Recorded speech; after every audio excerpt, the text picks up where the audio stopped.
Alright, so I just watched the OG Crow from 94. 30 years later. Holy crap. Does it do any improvements? Let's find out.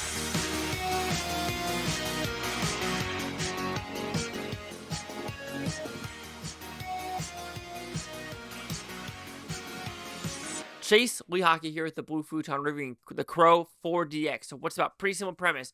You have the Eric character, girlfriend dies, he comes back, Crows follows him around, but told very differently in this telling. So first off, I have never seen a movie where the executive producers are before the title of the movie, before the actors, before the directors. Very weird. The executive producers are shown first in this film. Okay, I gotta let that go. Anyway, 4DX, not worth it. I'm guessing it's mostly going to be Alien. The new Alien movie is going to be mostly than 4DX, and the Crow's going to have like onesies, twosies here and there. Yeah, it's mostly water effects. Yeah, you have some good motion with the chairs with the car chase as well as the very end battle sequence. But other than that, there's not a lot of movement, so I don't really recommend the extra $7 surcharge if you're going to see The Crow in theaters. So anyway, did I like this film? I'm not going to dog it, saying it's dog shit, but there is glaring flaws with this movie that I couldn't get behind. But talking about the positives, that's the thing, when the action is on screen, it's fun, it's hip, it's gory, and it does something different. The car chase, not a bad one, but the very end of the opera house with the guns and the sword, fantastic. I mean, it is shot well, plenty of black goo, plenty of blood, plenty of gore. I truly enjoyed that final battle sequence, and it did its job through in and throughout. I can say there are some good concepts of more having a limbo type of thing, where you don't go to heaven or hell, but you're kind of stuck there. Also going to hell. Like, there are some interesting visual cues that you're like, okay, that's fun to look at. That's fun to look at. But getting there takes fucking forever. It took way too long. That's the problem with the 94 version. This one, the 94 version literally starts off, you're just scoping through a miniatures and boom, violence happened. You know he's dead. 1 year later, we get to know the cop, we get to know the girl, and it is still an hour and 40-minute movie. This is an hour and 50-minute movie. It is only 10 minutes longer, but it felt 30 minutes longer.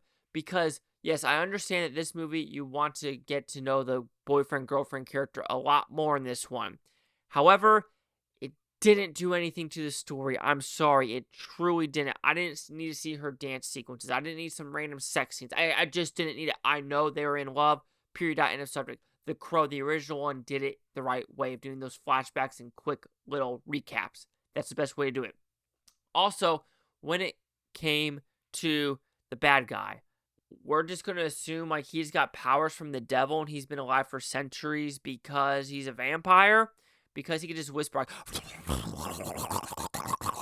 in someone's ear and they'll just basically, the dark thoughts come to them and they kill themselves. You're just like, okay, that's a weird little thing to just show, but not explain. So I was a little disappointed in that. Like I said, the pacing.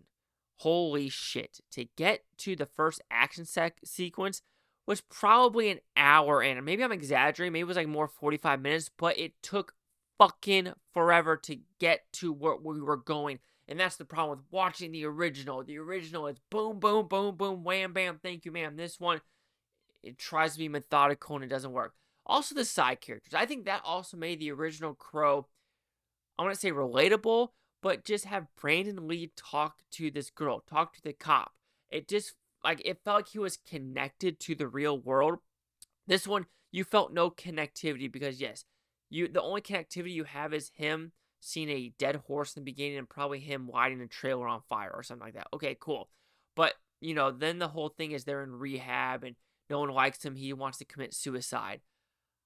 At that point, if I know he wants to kill himself before seeing this girl, and then him not interacting with any other person in this real world really rubbed me the wrong way, because it's like, why do I care if he lives or dies? Because at least in the Brandon Lee version, you're like, oh, I want him to live because he is interacting with this cop. He's interacting with this girl.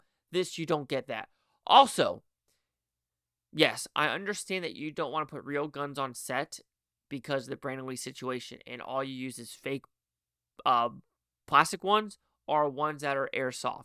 At least have them shoot real guns so you know what recoil is. And they're like fake doing stuff, and it's just like, yeah, that is not good acting whatsoever. Also, if you're in an opera house, how the fuck do you not hear all those gunshots? Seriously, what the actual fuck? Like, is everyone just that deaf, dumb, and blind in that auditorium? Like, guns were going off left and right, and no one's like, something sounds weird in the back. So that's weird. But yeah, The Crow, I'm not going to say it's dog shit because when the violence was on screen, I truly enjoyed what I was watching. However, the pacing, just the weird backstories, not having characters to relate to in the real world, taking forever to get to point A to point B to point C, and then when we finally do it, it's a little bit too late because then the final boss battle happens. You're like, oh, that's it? That's really anticlimactic. So The Crow will receive a 1.5 out of 5 with Futons, which goes at 30%. Those are the critics' news scores gave this one. Critics, 21%. Audience score is 63%. Critic consensus, drearily and poorly paced. This reimagining of The Crow doesn't have enough personality or pulse to merit the resurrection. That's the problem. The pace is not good at all. So anyway, 30, 21, 63. Chase Glock here at the Blue Futon. Like, comment, subscribe. One more thing, Bluetonian, you Blue Futonians. Thanks for watching. I forgot something. Weeks, month, days, year. Sometimes I'm an idiot. But anyway, did you like The Crow? Just don't see it in 4DX.